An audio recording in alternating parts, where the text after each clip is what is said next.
Olá pessoal, olá aluno, estamos aqui para aquelas últimas dicas na matéria de ética. Matéria de ética que é extremamente importante para você. Você sabe que a tua aprovação passa necessariamente por uma boa prova de ética, por uma prova de ética bem elaborada, onde nós vamos enfrentar essas 10 questões, preparando aí você exatamente para o que pode ser questionado lá, para que você chegue na hora da prova com base nessas últimas dicas que nós vamos trabalhar, bem preparado aí para acertar essas 10 questões e continuar o caminho no ambiente da prova da ordem, ok? Prova da ordem, Estatuto da OAB é a grande matéria, né? Então, o Estatuto da OAB é a principal matéria que você deve entender e estar bem atento nas diversas peculiaridades, então, existentes, ok? Então, vamos partir para a análise várias dicas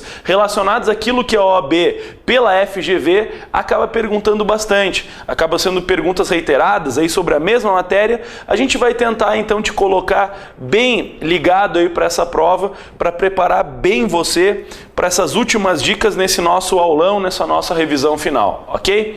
Então aí no teu estudo, pega o Estatuto da OAB, se tu tiver ele em mãos aí vai ser melhor, se não tiver também vai acompanhando, nós vamos colocando as dicas aí no quadro, certo? Ponto principal aqui, direitos do advogado. Direitos do advogado, cai bastante. Te liga nele então, artigo 7º, lá do nosso Estatuto da OAB, né? Então, o artigo 7º, dentro da estrutura da Lei 8.906, de 94, ele vai dizer vários direitos do advogado. E aqui, uma matéria que vem sendo cobrada bastante na prova da ordem. Então, te liga, se tu tiver que ler alguma coisa antes de fazer a prova, é o artigo 7º.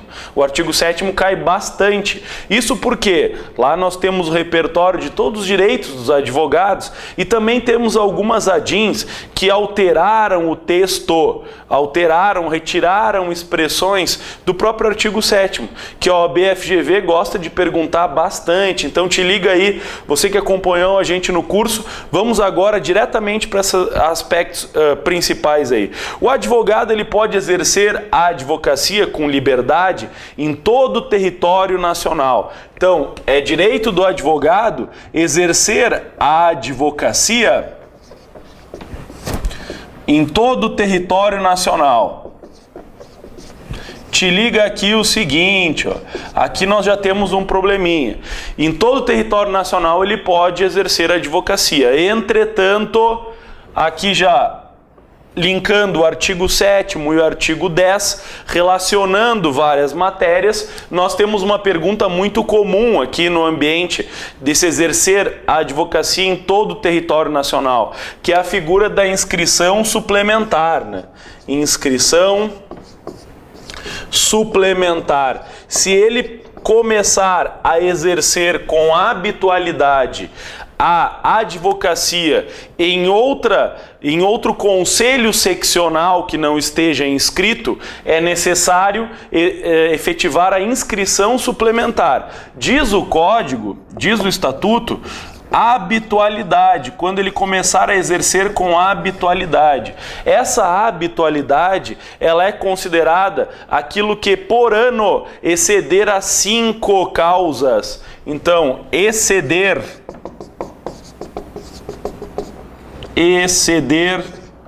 5 causas, 5 ações por ano, certo? Isso cai bastante, te liga aí então, é necessária inscrição suplementar do advogado. Se eu estou inscrito, a minha inscrição principal é na OAB São Paulo, eu passo a ter mais de 5 causas por ano na OAB do Rio de Janeiro, é necessária inscrição suplementar, que exceder, toma cuidado, até 5 causas não precisa ter inscrição suplementar, que exceder precisaria ter inscrição suplementar. Te liga também no seguinte aspecto: já que nós estamos falando dessa inscrição suplementar que vai ser realizada quando eu começar a exercer com habitualidade em outro conselho seccional, né? Considerado assim a habitualidade, as causas que exceder 5 causas por ano, o que seria esse conselho seccional? Na ordem nós temos essa divisão, te liga aí que nós estamos já linkando outras matérias. Conselho Federal, que é o órgão máximo, né, dentro da ordem dos advogados, da estrutura da OAB, é o chamado Conselho Federal da OAB. Aí nós temos o Conselho Seccional,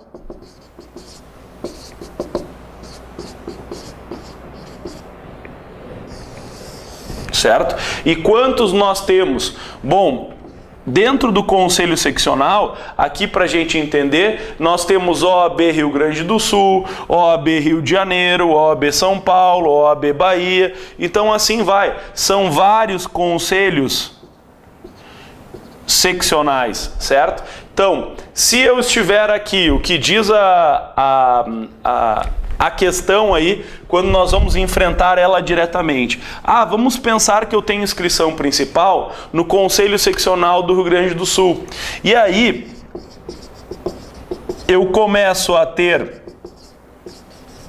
mais de 5 causas por ano no Conselho Seccional do Rio de Janeiro. Já comecei a exercer com habitualidade a advocacia no Conselho Seccional do Rio de Janeiro, onde eu não tenho a minha inscrição principal, certo?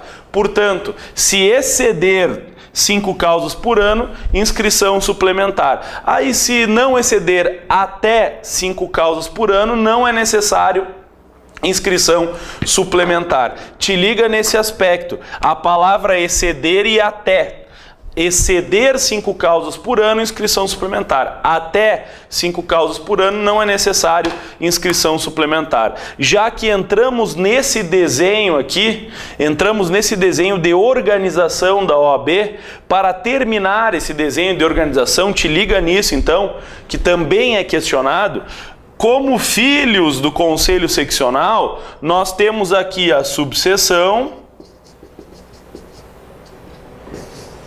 certo? A subseção e a Caixa de Assistência dos Advogados. Então nós temos o Conselho Federal da OAB, Conselho Seccional, subseção e Caixa de Assistência dos Advogados. Conselho Federal, Conselho Seccional, subseção e Caixa de Assistência dos Advogados. Por exemplo, nós temos o Conselho Federal da OAB, o Conselho Seccional do Rio de Janeiro, a subseção do Rio de Janeiro e a Caixa de Assistência dos Advogados da Seccional do Rio de Janeiro. Por exemplo, eu tenho o Conselho Federal, Conselho Seccional do Rio Grande do Sul, subseção de Porto Alegre, Caixa de Assistência dos Advogados da Seccional do Rio Grande do Sul. Subseção e Caixa de Assistência são filhos do Conselho Seccional, certo? Te liga nesse aspecto aí.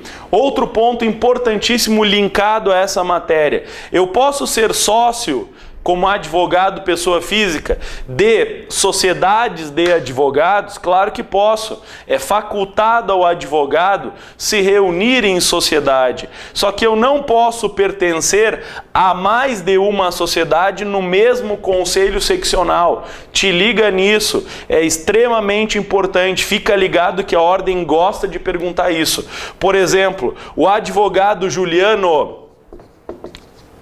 não pode ser sócio de uma sociedade de advocacia no Rio de Janeiro, no Conselho Seccional do Rio de Janeiro, e de outra sociedade de advocacia no mesmo Conselho Seccional do Rio de Janeiro. Eu não posso pertencer a 2 sociedades, a 2 pessoas jurídicas no mesmo Conselho Seccional. No mesmo Conselho Seccional eu não posso. Agora seria permitido que eu, Juliano, acabe sendo sócio no conselho de uma sociedade que tem sede, somente a sede dela, sem filiais, no Conselho Seccional do Rio de Janeiro, e de outra sociedade que tem sede no Conselho Seccional de São Paulo. É possível? Sim, isso é possível. Eu não posso ser sócio de duas sociedades que têm sede no mesmo Conselho Seccional, sede ou filial. Quer dizer, se essa minha empresa, se essa minha sociedade, se meu escritório de advocacia, certo? Ela tem registro no Conselho Seccional do Rio de Janeiro e eu sou sócio dela e ela tem uma filial em São Paulo, eu também não posso ser sócio de outra em São Paulo. Eu tenho que estar em cada um dos conselhos seccionais, no máximo, se assim desejar, apenas sócio de uma sociedade, ainda que seja sede ou filial, certo? Te liga nesse aspecto, bem importante também essa linha aí que nós estamos trabalhando. Moral da história: se eu estou no Conselho Seccional de São Paulo, quantas sociedades eu, como advogado, posso fazer parte? Uma. Tão somente uma, certo? Essa é a categoria, considerado aí sede ou filial, beleza? Esse é o aspecto aí. Sobre o direito dos advogados, ainda no artigo 7º, nós temos outro aspecto importante, a inviolabilidade do escritório de advocacia, né? Tanto a inviolabilidade do escritório quanto das suas correspondências. O problema é que essa inviolabilidade do escritório da advocacia, ela é relativa, não é absoluta. Então, no âmbito dos direitos dos advogados, nós temos a inviolabilidade. Inviolabilidade do escritório. Te liga que essa inviolabilidade do escritório, ela é relativa, não é absoluta. Quer dizer, temos exceções a essa inviolabilidade. É, portanto, relativa. Se a ordem colocar lá que a inviolabilidade do escritório é absoluta, falso. A inviolabilidade do escritório não é absoluta, ela é relativa. Por que que ela seria relativa? Olha lá o artigo 7º, parágrafo 6º do Estatuto, né? Presentes indícios de autoria e materialidade de crime por parte do advogado. Então o próprio advogado está cometendo o crime. Aí, presente indícios da prática, da materialidade do crime, poderia sim ter a estrutura própria de violabilidade do escritório, ou entrar no escritório, determinar busca e apreensão de documentos do escritório. Não diretamente dos clientes do advogado, mas porque o próprio advogado está praticando aquele crime. Portanto, a inviolabilidade do escritório ela é relativa. Outro aspecto, o advogado tem direito de se comunicar com seus clientes de forma pessoal, de forma reservada, mesmo sem procuração. Então te liga aí, quando o meu cliente se acha preso, detido, teria o advogado a possibilidade de se comunicar com ele, ainda que eu considere ele incomunicável, de forma pessoal, de forma reservada, mesmo sem procuração, certo? Diz o Estatuto da OAB no artigo 7º como um direito do advogado de se comunicar, comunicação com o cliente que se acha preso ou detido, mesmo que esse cliente seja incomunicável, haveria a possibilidade de uma comunicação pessoal, reservada, por parte do advogado, e aqui a cereja do bolo, grande peculiaridade, mesmo sem procuração. Mesmo sem procuração, não é necessário que ele tenha procuração para fazê-lo. Mesmo sem procuração, ele pode então estar ligado à ideia de comunicação com o seu cliente, certo? Outro aspecto relevante que nós temos aqui dentro dessa estrutura: o advogado, quando for presos, não ser recolhido preso antes de sentença transitada em julgado, senão em sala de estado maior e, na sua falta, prisão domiciliar. Então nós temos aqui o seguinte, ó, te liga no aspecto que nós estamos trabalhando. É um direito do advogado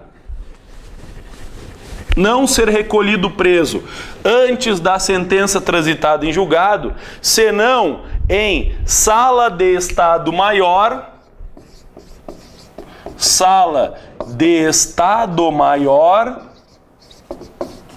ou, na falta dessa sala de estado maior, prisão domiciliar. Aí nós tivemos uma ADIM, então, que retirou parte desse inciso do artigo 7º, porque o artigo 7º ele dizia que a sala de estado maior deveria ser assim reconhecida pela OAB. Assim reconhecida pela OAB. Isso foi declarado inconstitucional pelo STF e a OAB-FGV costuma perguntar. Então te liga nesse aspecto quando nós falamos da sala de estado maior e, na falta, prisão domiciliar, enquanto ainda não transitada em julgado a sentença. Outro aspecto importante no que tange aos direitos do advogado. O advogado pode se manifestar com magistrados nas salas e gabinetes do trabalho, independentemente de hora previamente marcada ou outra condição. Quer dizer, o advogado, além do direito de ir além dos cancelos que separam aí o juiz e nas salas de sessões, eu tenho que ser atendido pelo juiz independentemente de hora marcada. Então o advogado tem direito de falar com o juiz, de ser atendido. Atendido pelo magistrado. E aqui, peculiaridade, independe de hora marcada. Então eu não tenho que marcar horário, certo? Então, independe de hora marcada. O que a questão pode perguntar? Bom, já perguntou um monte de coisa. A ideia de que eu tenho que marcar um horário fixo, tem que ser respeitado aquele horário, sob pena então do advogado não ser atendido, ou somente para ser atendido obrigatoriamente deveria marcar horário, ou ainda algumas questões afirmam, o juiz pode se recusar a atender os advogados. Então tudo isso fora. Então essa ideia de independe de hora marcada para o atendimento pelo magistrado é fundamental aqui para você entender. Ainda nesse artigo 7º, portanto, fecha aqui, sala de estado maior e prisão domiciliar na falta desta sala de estado maior, sabendo que esta sala de estado maior, ela não é necessária de ser administrada ou assim declarada pela própria OAB, conforme foi determinada a ideia aí da ADIM no STF, que retirou a expressão assim reconhecida pela OAB. Outro aspecto importante dentro desse amparo aí do artigo 7º é o inciso 14. Né? Então, o artigo 7º, inciso 14, também um aspecto bem importante para tu te ligar aí na hora da tua prova. Ficar bem ligadão aí para conseguir acertar essas questões dentro do aspecto que é o grande referencial, ética é o grande referencial. Você faz uma boa prova se você vai em bem ética. Te liga aqui então, Falamos bastante aqui, ó, inciso 14. O que diz o inciso 14? O inciso 14 ele já está entrando naqueles conceitos das repartições policiais, ó. Direito do advogado examinar em qualquer repartição policial, mesmo sem procuração, autos de flagrante, de inquérito, findos ou em andamento, ainda que conclusa a autoridade, podendo copiar peças e tomar apontamentos. Claro que isso pode ser relativizado na prática, mas é por isso que é questionado no ambiente da prova da ordem. Então ele fala de que em qualquer repartição policial, mesmo sem procuração, poderia o advogado analisar os autos de flagrante e inquérito, certo? Então, advogado, e aí de novo, ó, mesmo sem procuração, ele pode, lá na repartição policial, examinar inquérito e autos de prisão em flagrante, certo? Então, inquérito e flagrante. Te liga nesse aspecto, então, que esta é a previsão do Estatuto da OAB, certo? Essa é o que está estatuído no Estatuto da OAB. E aí importante porque dentro desse critério, né, a estrutura da procuração, ela normalmente cai bastante na prova da ordem, porque sempre há aquela definição, eu necessitaria obrigatoriamente de ter uma procuração para ter acesso àqueles autos, mesmo sem procuração. Eu posso ter acesso ao inquérito, mesmo sem procuração. Eu posso conversar com o meu cliente que está preso de forma pessoal e reservada, ainda que ele esteja incomunicável, certo? Há uma exigência da procuração, quando está ligando ao advogado representar o seu cliente em assembleia.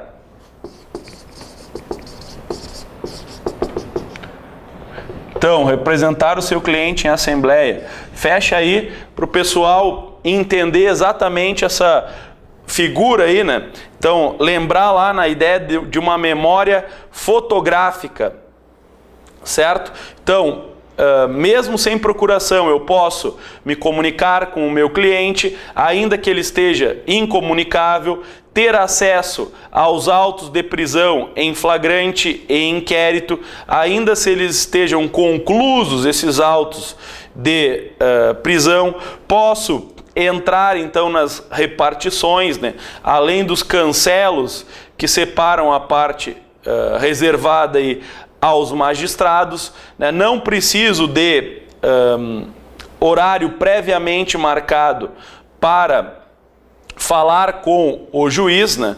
Então não é necessário aí horário previamente marcado, né? Então dentro dessas repartições aí a estrutura colocada para a participação do advogado. Outro aspecto importante, que aqui a gente sai um pouquinho do artigo 7º, né?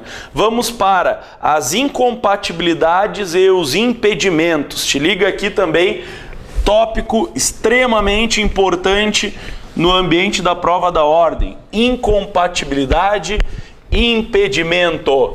Incompatibilidade, proibição da advocacia, né? Incompatibilidade, proibição total da advocacia.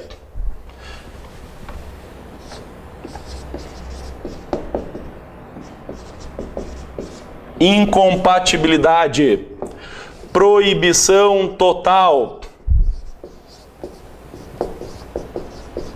Então, quando a gente diz que o sujeito, a atividade que ele exerce é incompatível com a advocacia, nós estamos falando de uma proibição total. Já, se o caso for de impedimento, é uma proibição parcial. Então, te liga nesse aspecto. Incompatibilidade, proibição total. Impedimento, proibição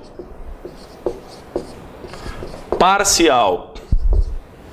Toma cuidado aqui com um aspecto, existe uma tendência que a gente pode verificar, porque dentro dessas incompatibilidades e impedimentos, que tem a previsão básica aí do artigo 27 ao artigo 30, nós temos um repertório bem interessante de quem seria incompatível e de quem seria impedido, né? A incompatibilidade é um pouquinho mais extensa, né, dentro dessa estrutura. Se você tiver na hora da prova em dúvida sobre quem é incompatível, quem é impedido, saiba a seguinte ideia: o que se buscou proteger aqui, né? Na verdade, se buscou proteger eventual captação indevida de clientes, se buscou proteger a própria advocacia, para que o advogado não esteja vinculado exatamente àquele cliente, portanto ele não possa exercer a advocacia de uma maneira independente, com isenção técnica, propriamente dentro dessa estrutura. Então nós temos o seguinte, ó, normalmente você consegue pegar a seguinte ideia, ó: quem exerce poder de mando, de direção, está ligado à figura de uma incompatibilidade. Claro que não é um poder de mando ou em direção em qualquer local, né? Então, eu sou síndico do meu prédio. Bom, se tu é advogado, tu manda lá, né? Tu exerce a direção, mas tu pode advogar, não tem problema nenhum, né? Nós estamos ligando a esse poder de mando ou de direção, normalmente ligado a órgãos públicos, certo? Normalmente ligado a órgãos públicos. Como acontece, por exemplo, com o primeiro caso de incompatibilidade, que está lá no artigo 28, inciso 1, diz respeito aos chefes dos poderes executivo e membros da mesa do poder legislativo. Então, se ele falar, por exemplo, assim, ó, governador,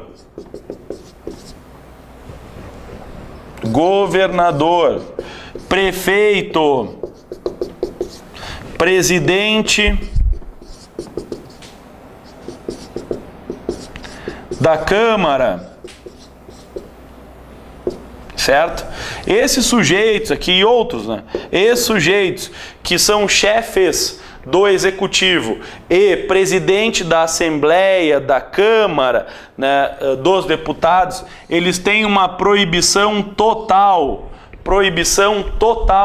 incompatibilidade. É incompatível o exercício de cargo de chefe do Poder Executivo e a advocacia. Os próprios membros do judiciário também, por exemplo, aí ficaria muito fácil, né? Um juiz de direito também vinculado à incompatibilidade, né? Essa é a estrutura. Só te liga o seguinte, ó, membros do poder legislativo seriam impedidos, enquanto o presidente da Câmara, porque manda, porque exerce uma direção, aí ele não está ligado à ideia, porque manda ou exerce a direção, o presidente da Câmara está ligado à ideia de uma incompatibilidade.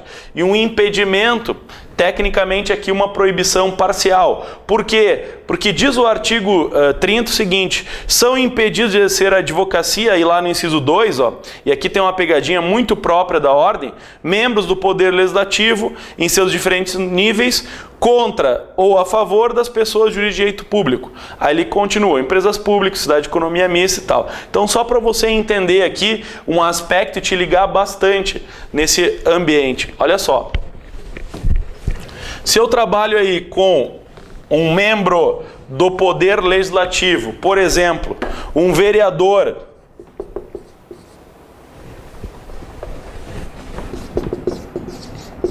um deputado,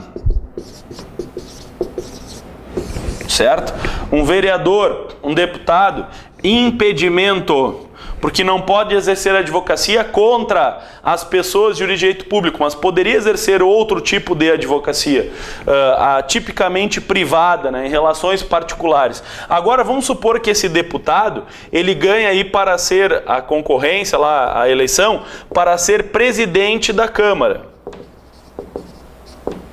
Bom, Se ele ganha para ser presidente da Câmara, aí é uma proibição total. Por quê? Porque um vereador, um deputado, tecnicamente ele vota, ele participa daquelas votações. Já o presidente da Câmara tem um poder de mando, um poder de direção, tem uma ordem. Assim como todos os chefes do executivo, chefe do executivo. Se a questão falar presidente da República, prefeito, governador, todos esses estão ligados à figura de incompatibilidade, que implicaria aí proibição, portanto, total do exercício da advocacia. Proibição total do exercício da advocacia. Já o vereador, né, o membro, então, do poder legislativo, ele não é tecnicamente proibido totalmente de exercer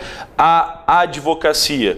E por fim, te liga que nós temos um aspecto extremamente importante, as limitações para a advocacia no que tange aos advogados públicos. Essa aqui é uma pegadinha muito própria nas questões. Te liga aí então para te ajudar bastante. Você que nos acompanhou ao longo do curso, quantas vezes nós falamos aí sobre esse aspecto, né? E agora vai de novo com uma dica final. Então essa é aquela que tu não pode errar, né? Essa é aquela que tu não pode errar. Se tu errar, tu te irrita, né? Te irrita porque nós falamos bastante sobre isso. Limitação no exercício da advocacia. Como assim limitação no exercício da advocacia? Tem uma regra estabelecida lá no artigo 29. Né? Lá no artigo 29 do Estatuto, nós temos uma regra prevista que diz o seguinte, ó, os procuradores gerais, os advogados gerais, os defensores gerais e dirigentes de órgãos jurídicos da administração pública direta e indireta são exclusivamente legitimados para o exercício da advocacia vinculados às funções que exercem durante o período de investidura. Ele diz assim, ó, procurador geral, advogado público, portanto, né, geral, defensor geral, certo? Ele vai nos dizer o seguinte, procurador geral, o advogado geral, defensor geral, esses componentes da chamada advocacia pública, eles têm uma limitação no exercício da advocacia. Por quê? Porque eles só podem exercer a advocacia nos limites do cargo que exercem, né? Ah, eu sou procurador-geral do Estado. Bom, eu não vou dizer que o sujeito é incompatível a uma proibição total de exercício da advocacia, não, né? Na defesa do Estado ele pode advogar. Ah, eu sou advogado-geral da União, como advocacia pública. Ah, então tu está impedido, tu estás incompatível com a advocacia. Não, né? Ele pode, está limitado. Né? Quer dizer, ele tem uma limitação. Por quê? Porque ele pode exercer a advocacia para a União. Esse é o aspecto colocado. Agora, por exemplo, um procurador do Estado pode exercer a advocacia se a questão não falar geral, pode. Então, se é procurador geral, artigo 29 do Estatuto da OAB, aí os procuradores do Estado, eles podem advogar ou enquadrando então a ideia de um impedimento, claro, não podem advogar contra o Estado, né? Agora, eles poderiam advogar, o Estatuto da OAB não proíbe. O Estatuto da OAB proíbe quem? Os advogados gerais, os procuradores gerais e os defensores gerais. Então, é o defensor-geral do Estado, o procurador-geral do Estado, o advogado-geral da União. Esses sujeitos estão limitados no exercício da advocacia. Por quê? Porque eles só podem advogar os limites daquele mandato conferido a eles durante aquele período de investidura. Agora vai surgir um probleminha aqui. Aí um procurador do Estado, um defensor, um advogado público, ele poderia advogar, olha, o Estatuto da OAB não diz nada. Então vai depender, aí não vão te perguntar na hora da prova, vai depender da realidade de cada estado, né? Por exemplo, procuradores gerais do estado do Rio Grande do Sul não podem advogar, somente nas atribuições próprias do seu cargo, somente para o estado. Mas a OAB não diz nada, o Estatuto da OAB não diz nada sobre isso. Ela veda e limita que o procurador geral, o advogado geral e o defensor geral, certo? Então te liga aqui, um procurador, por exemplo, do município, poderia exercer a advocacia fora dos limites da atribuição do cargo? Pelo Estatuto da OAB, o procurador do município poderia, desde que não fosse procurador geral do município. Porque se é procurador geral do município, aí limitação dada própria aí no artigo 29 da advocacia, certo? Esse é o aspecto aí ligado à ideia da advocacia em termos de incompatibilidade e impedimento. Outro aspecto importante, atividades privativas do advogado.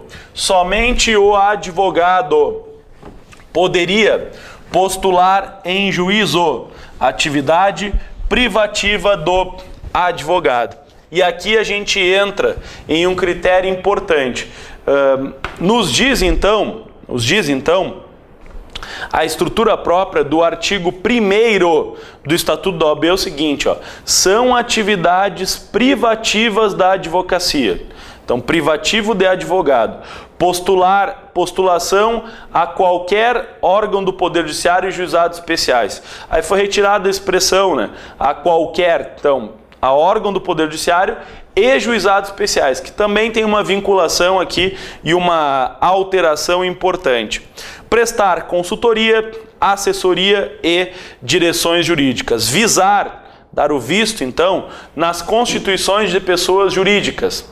Então, isso é uma atividade privativa do advogado. O que importa aqui? Bacharel pode prestar consultoria jurídica? Não pode. Bacharel pode prestar uma assessoria jurídica? Não pode. Bacharel pode postular em juízo? Não pode. Ato privativo da advocacia.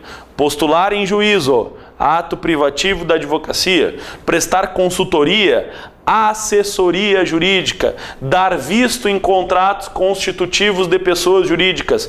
Atividade privativa do advogado. Atividade privativa do advogado.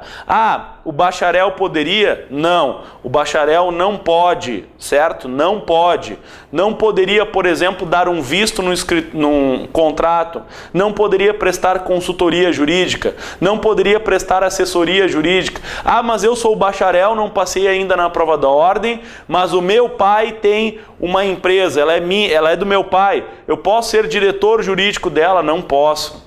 Não posso. Atividade privativa do advogado. Existem algumas exceções no que tange a postular em juízo, certo? No que tange a postular em juízo. Por exemplo, quais seriam as exceções, né? No ambiente do seguinte, não precisa ser advogado para postular em juízo, né? Não precisa ser advogado. Por exemplo, para impetrar um habeas corpus, certo?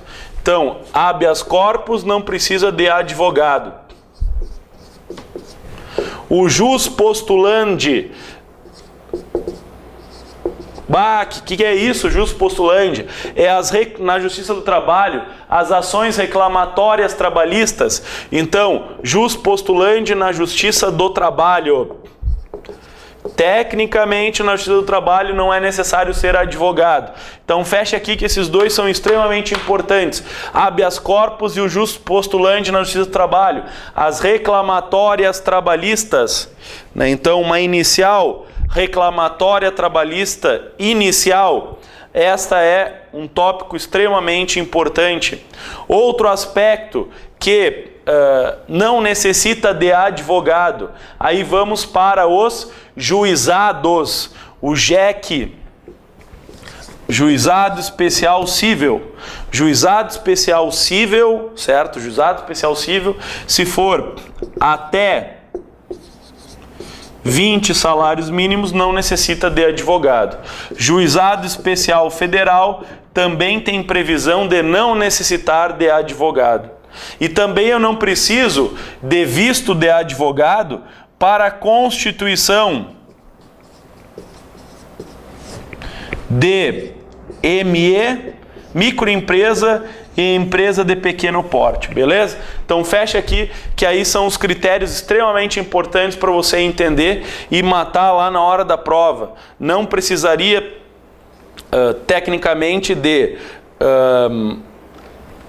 relação aí de advogado, no que tange a entrar com habeas corpus, no jus postulandi da Justiça do Trabalho, no JEC até 20 salários mínimos. Claro que aí cada uma traz a sua relativização. Por exemplo, no JEC eu vou recorrer. Bom, se tem recurso no JEC, aí eu já tenho que ter advogado. Juizado Especial Federal. Juizado Especial Federal é interessante porque ele sequer faz a limitação. Então lá no artigo 10, artigo 10 da Lei do Juizado Especial Federal não tem nem limitação. Você não vai encontrar limitação dizendo, não, é até tantos salários mínimos. O JEF é de competência absoluta até 60 salários mínimos nas causas que estejam enquadradas, então nos limites da sua competência. E o outro atributo, os vistos de constituição de pessoas jurídicas, precisa ter o visto de advogado. Agora, se é microempresa e empresa de pequeno porte, não necessitaria. Está lá definido, a microempresa e empresa de pequeno porte na Lei Complementar 123, certo? E nós falamos então do advogado. Atos privativos: postular em juízo, representar perante o Poder Judiciário, prestar consultoria, prestar assessoria, visar contratos, tudo isso relacionado diretamente à figura do advogado, entendendo aquele advogado como o sujeito devidamente inscrito na Ordem dos Advogados do Brasil, certo? Só que nós temos uma outra categoria que também recebe inscrição na Ordem dos Advogados do Brasil. O bacharel e a figura de estagiário. Te liga nesse aspecto. Bacharel e estagiário. Bacharel não tem inscrição na Ordem dos Advogados do Brasil.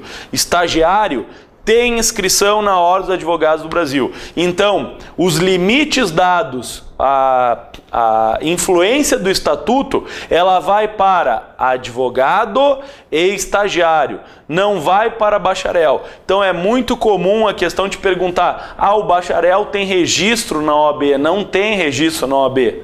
Não tem. Por isso, por exemplo, que o bacharel não pode cometer uma infração disciplinar, o bacharel pode ser censurado, suspenso, excluído? Não, porque ele não tem nem inscrição.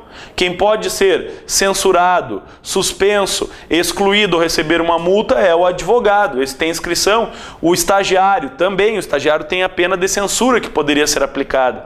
Então, dentro desses critérios, nós temos aqui uma exceção também a essa ideia de postular privativamente o advogado para o estagiário. Só te liga no aspecto, pode parecer diferenciado, pode parecer estranho, mas o estagiário, processualmente, pelo Estatuto da OAB, tem poderes que o bacharel não tem. Tem poderes que o bacharel não tem. Então, estagiário. Quais atos que o estagiário pode fazer? Te liga aqui que tem um aspecto bem importante. Todos. O estagiário pode fazer todos os atos. Mas como assim, professor? Enlouqueceu? Todos os atos, desde que em conjunto com o advogado. Então, todos os atos em conjunto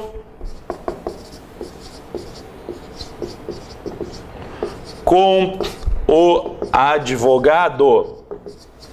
Todos os atos em conjunto com o advogado ele poderia realizar. Bom, e os atos isolados? Te liga aqui.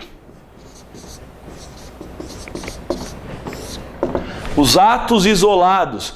Bom, os atos isolados, o estagiário poderia fazer 3. Retirar carga. Então ele vai lá, eu posso fazer um ato isolado. Que carga? Carregar processo, então. Poderia fazer um ato isolado. Retirar a carga dos autos. Com autorização, então, e sob a responsabilidade do advogado, o estagiário pode fazer esse ato isolado. Ele pode obter certidões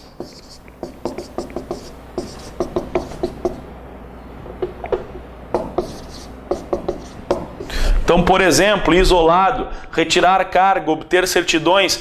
Ele vai no cartório lá e retira uma certidão, né, de uma fluência, ou de não estar do cartório não ter encontrado o processo. Então ele pega uma certidão narratória, por exemplo, poderia ser esse caso aí de obter certidões, certo? E depois o tema da vitória do advogado, que ele pode fazer uma petição de juntada, e aí ele pode assinar sozinho a petição de juntada. Aí ele vai lá entregar, né? Então o tema da vitória, ele se acha o máximo aqui, aí ele vai lá e faz a petição de juntada. Para ele é a plena realização, né? Ele vai juntar um subestabelecimento lá, uma autorização e tal, ele já chega no cartório e diz assim, tem que ter petição juntada, né? Para juntar essa procuração, o servidor vai dizer, não precisa, não, tem que ter sim, né? Então o estagiário tem que ter, ele vai lá na sala da ordem, lá, digita lá, a petição requer a juntada da subestabelecimento em anexo, requer a juntada da autorização. Então é a estrutura máxima aí do advogado, do estagiário. Esses são, portanto, os atos isolados que ele pode realizar. Agora, em conjunto, ele pode tirar todos os... em conjunto, ele pode realizar todos os atos. De maneira isolada, carga, obter certidões e petição de juntada. Essa é a sistemática aí colocada. Te liga também em um aspecto que é muito comum no ambiente da prova da ordem, na relação entre cliente e advogado. A diferença entre renúncia e revogação, certo? Então vamos lá. Renúncia e revogação. Também uma matéria muito cobrada na prova da ordem. Renúncia e revogação. É diferente renúncia e revogação? Totalmente diferente. Aspecto totalmente diferente. Renúncia diferente de revogação.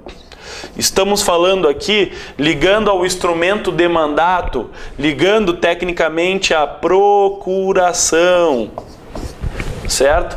Então, renúncia diferente de revogação. Te liga aqui, aspecto extremamente importante. Vamos lá. A renúncia difere da revogação porque quem renuncia os direitos do mandato, quem renuncia àquela procuração é o advogado. Não é porque o advogado contratou lá com a parte que ele é obrigado a manter aquela relação contratual de uma maneira infinita, ou seja, de uma maneira que se prospecte para toda a duração do processo. Então ele pode renunciar aos direitos ao qual foi atribuído lá na procuração. Quando se trata de renúncia ao direito que eu recebi, e a palavra renúncia, ela diz respeito a só pode renunciar quem recebeu o direito, né? Então eu vou renunciar ao direito que eu te dei. Não, aí você não está renunciando. Aí você está revogando aquele direito. Então eu estou renunciando porque eu recebi a procuração e agora, a partir de um ato que pode ser até unilateral por parte do advogado, ele renuncia os direitos ao qual estão assegurados na procuração. No caso de renúncia, lembra que tem aquele prazinho de 10 dias.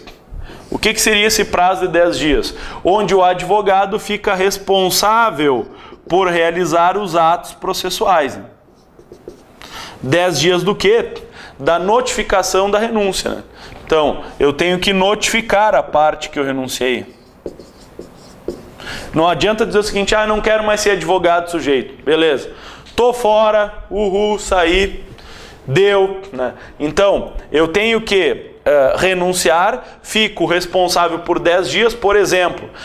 Tem nesses 10 dias posteriores à notificação da renúncia, Está correndo um prazo ou vence um prazo, eu tenho que fazê-lo. É marcada uma audiência, tenho que representar. Então, a renúncia deixa com o prazo de 10 dias a responsabilidade do advogado de realizar os atos processuais e participar, por exemplo, das audiências. Quando nós temos uma revogação, a revogação ela parte do cliente. Então esse é o aspecto. Quem revoga é o cliente. E se o cliente do advogado revogou a procuração outorgada a ele, não tem o advogado que ficar responsável por 10 dias. Não precisa ficar responsável por 10 dias. Te liga e fecha aqui, que esse é um ponto importantíssimo aí para você entender. A diferença entre renúncia e revogação. Na renúncia, eu tenho diretamente aí a figura de responsabilidade por 10 dias. Já na revogação, eu não tenho essa responsabilidade aí por 10 dias. Por que eu não teria a responsabilidade por 10 dias no ambiente da revogação? Porque o próprio cliente revogou, né? E se ele revoga aqui, essa minha procuração, né? O que nós temos de consequência disso? Bom, o cliente revogou. Eu, como advogado, não preciso cumprir em 10 dias, porque ele revogou a procuração e, mesmo tendo revogado, em tese, são devidos os honorários, né? São devidos honorários contratuais, né? Claro que aqui eu vou ter um problema, né? Como assim um problema? Se foi revogada a procuração, outorgado ao advogado, os honorários contratuais que o cliente prometeu pagar ou efetivou lá no contrato, deveria o cliente cumprir. Não é o advogado que está renunciando, é o cliente que está revogando. Mas claro que na prática, por que ele vai revogar? Já há um outro aspecto.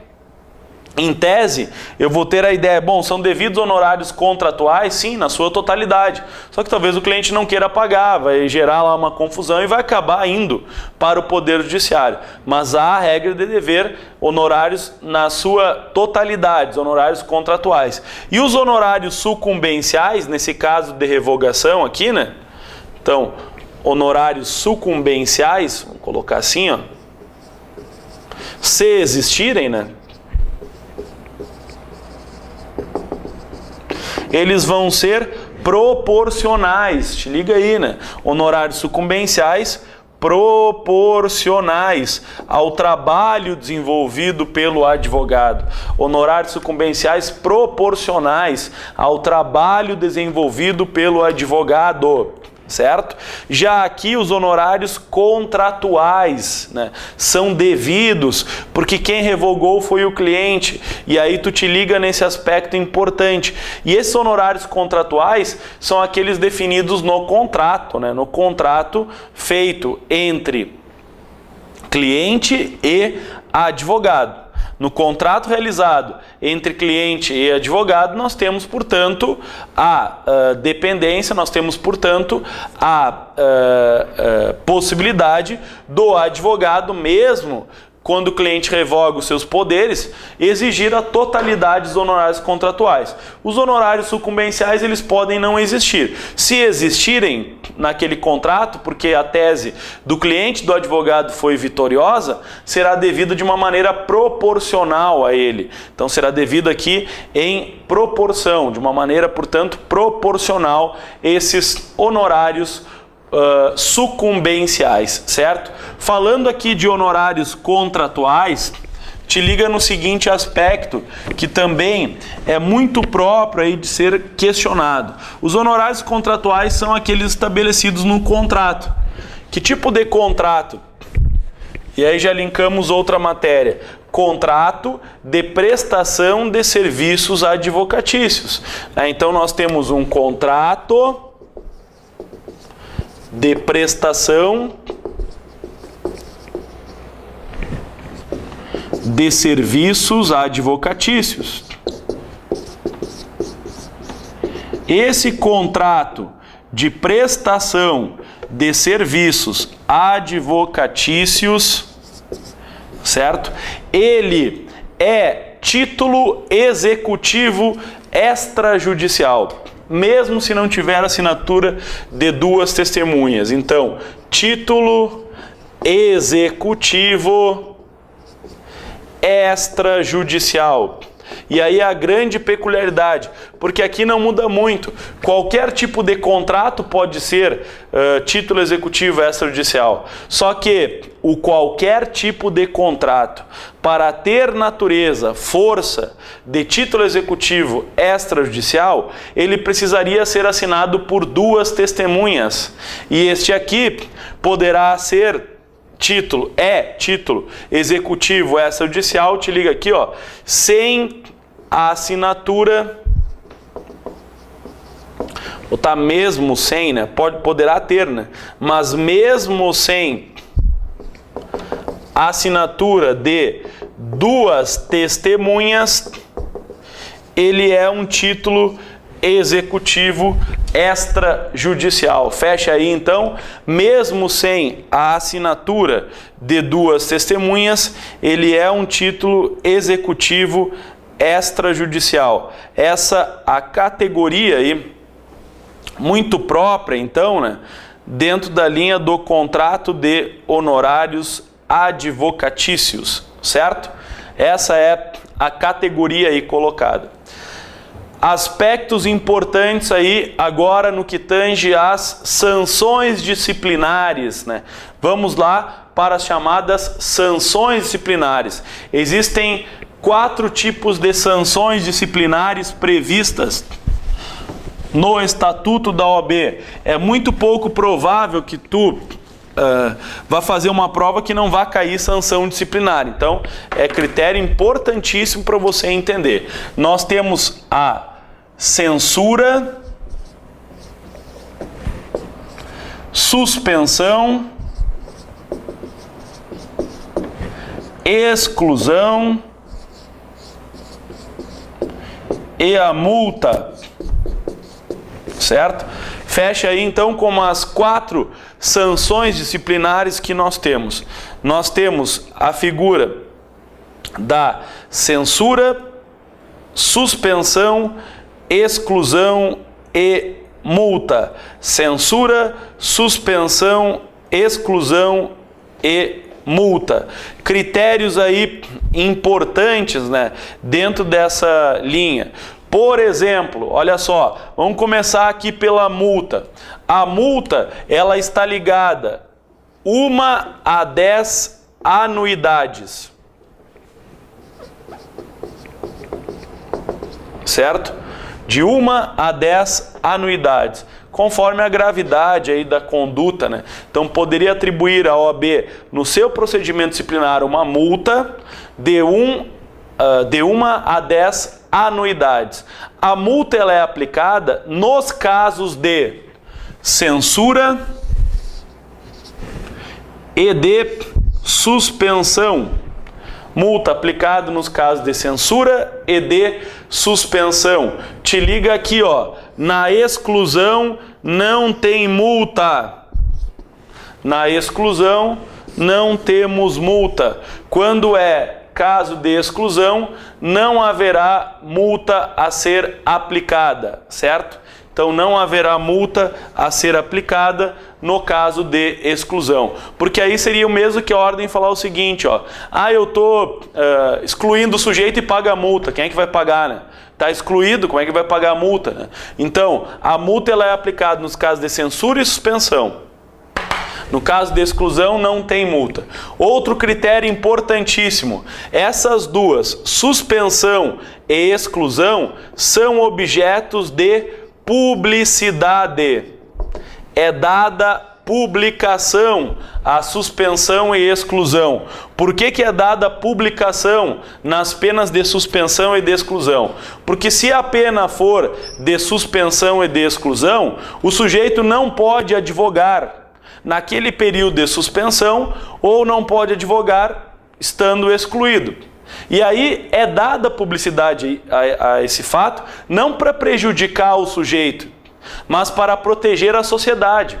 Como assim proteger a sociedade? Proteger a sociedade para que a sociedade não vá contratar aquele advogado ao qual foi dada a publicidade. Veja que a censura, ela não é objeto de publicidade. Censura não é objeto de publicidade. O que pode acontecer com a censura? A censura, ela vai ser registrada nos assentos profissionais, mas ela até poderia não ser registrada, quando ela for convertida em advertência, por ofício reservado.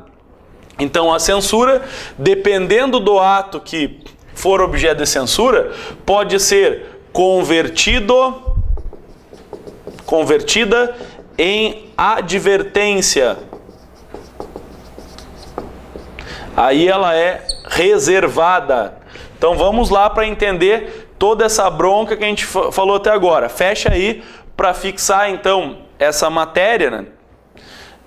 Trabalhando aí com a ideia então primeiramente da censura, depois da suspensão, depois exclusão e posteriormente a figura da multa, certo? Vamos lá para tentar entender então e verificar. No caso de multa, eu tenho multa para censura e suspensão, não tem multa para exclusão. A censura não será dada publicidade a ela, nós não temos publicidade para a censura, embora vá constar nos assentos profissionais que o sujeito foi censurado, salvo a censura for convertida em advertência por ofício reservado. Aí não há nem registro nos assentos profissionais. Suspensão e exclusão são objetos de publicidade. Será dada publicidade dentro desse aspecto. No critério de suspensão, lembra aqui, que a suspensão, o sujeito vai ser suspenso por 30 dias, certo? Então, de suspensão de 30 dias a 12 meses. Então, 30 dias a 12 meses. Esse é o prazo ligado de suspensão. Já a exclusão, né, eu vou ficar excluído, posso até provar uma reabilitação, né, poderia efetivar, e por fim a multa de 1 a 10 anuidades, certo? Então fecha aí para gravar, isso é bem importante dentro desse critério, né? Bem importante mesmo dentro do critério aí do OAB, e não dá, né, para não entender esse aspecto técnico aí da infração, né, das sanções disciplinares. É um aspecto muito importante, certo? Bom, terminando então as nossas dicas, nós vamos para o derradeiro, lá a parte final, que é muito importante, que diz respeito às publicidades, né? A publicidade na advocacia. E aí nós temos uma ideia que você pode seguir a gênese desta ideia, que acaba abarcando quase todos os artigos. Bom, o que acontece com a advocacia no ambiente da publicidade? Acontece o seguinte, a sociedade de advogados e o próprio advogado e a própria advocacia não é uma atividade mercantilista.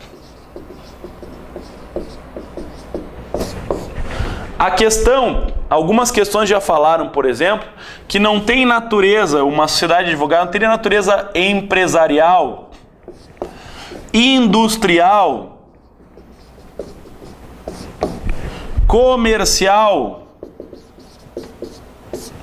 Portanto, nada na publicidade da advocacia poderia ser mercantilista, comercial, empresarial, industrial, buscando aí tecnicamente promover aquele escritório no âmbito da coletividade. A publicidade na advocacia é permitida? Sim, é permitida, mas no critério informativo.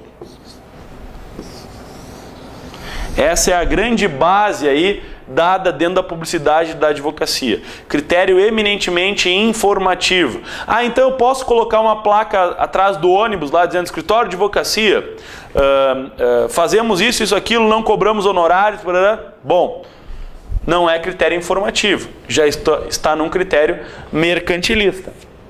Ah, eu posso fazer um anúncio, portanto, num jornal, um anúncio na rádio, vendendo meus serviços? Não. Eu posso colocar na publicidade, por exemplo, os preços que eu cobro, ou ainda dizer o seguinte: pague R$1.000, leve um habeas corpus e se ligar agora inteiramente graça um mandato de segurança. Então, totalmente falso, né? Não posso fazer esse tipo. Nem a ideia de preço e tampouco a ideia de gratuidade. Não cobramos consulta. Não pode. Não pode. Isso é fins mercantilista, fins comerciais de captação irregular. Posso mandar uma mala direta? Não posso mandar uma mala direta, né? Não pode na advocacia mandar mala direta para diversas pessoas. Mas a ordem já colocou uma vez. Sim, a ordem colocou, por exemplo, eu até posso mandar correspondência para clientes e colegas. Informando o quê? Informando a alteração de endereço. Porque aí essa correspondência aqui, ainda que seja por meio eletrônico, ela é informativa, né? Então aquela mala direta geral, né, não pode. Aquele atuar diretamente no comércio de uma maneira geral, né? Nome, por exemplo, em parte e propaganda em parte externa de veículo, né? O advogado lá, o advogado que com habitualidade ele participa, né? Então, na publicidade, eu não faço publicidade, mas eu tenho um advogado que com habitualidade participa de programas de TV, né, ou de rádio, buscando uma promoção pessoal e comercial. Isso aqui também não pode. Não é que ele não pode participar de programas de TV, pode, de um debate, pode, não tem problema. Agora, não para a sua promoção pessoal. Não para comentar os seus casos ou casos de outros colegas e ficar depreciando a imagem de outro colega. Isso não pode efetivar. Então, o advogado que participa com habitualidade de programas de televisão ou rádio, buscando comentar os seus processos, as suas vitórias, como sentido de promoção pessoal, isso não poderia. Eu até posso enviar, por exemplo, um informativo para alguns clientes que assim solicitarem, posso, não tem problema nenhum. Agora, por exemplo, eu vou lá no programa de TV, aqui está o advogado novamente com a gente, né? Como é que está? Doutor, tô ótimo, ganhei mais uma revisional aqui de aposentadoria. Hoje à tarde ainda vi uma liminar para não apreender um carro de um cliente meu que não estava pagando a dívida e tal, mas está tudo tranquilo e tal, estou ganhando bastante na justiça e tal. Então isso é uma promoção pessoal que eu estou efetivando. Não poderia efetivar esse tipo de promoção pessoal. Na verdade, assim, nós temos basicamente a ideia da publicidade como um cunho efetivamente informativo. Quando eu faço publicidade, tem que informar número do advogado, número do escritório, número de registro, né, da OAB. Eu posso enviar correspondência informativa se solicitados pelo cliente. A ideia de mala direta, por exemplo, até poderia ser permitida para informar a clientes e colegas alteração no endereço. Aí pode o advogado participar de programas de rádios e televisão? Pode, desde que esses programas sejam expressamente ilustrativos e informativos. Então vai depender do que o advogado vai falar no programa. Se for uma participação com habitualidade para promoção pessoal, aí não poderia. Certo? Então, pessoal, esses aspectos aí no que tange a publicidade, eu desejo a vocês um sucesso extremo nessa prova, né? Guardem aí todas aquelas anotações que você fez ao longo dessa aula, né, nas palavras-chave. Eu gosto de escrever porque a gente fica com a memória fotográfica, né, e se você analisando, está vendo esse vídeo logo próximo à prova, tenho certeza que essa memória fotográfica aí vai valer a pena para você na hora das questões, ok? Desejo muito sucesso na hora da prova, continuem com a gente no teu sucesso, na tua aprovação, na segunda fase da ordem, continue com o verbo jurídico e nos encontramos com certeza na outra fase posterior. Continuem com a gente, bons estudos!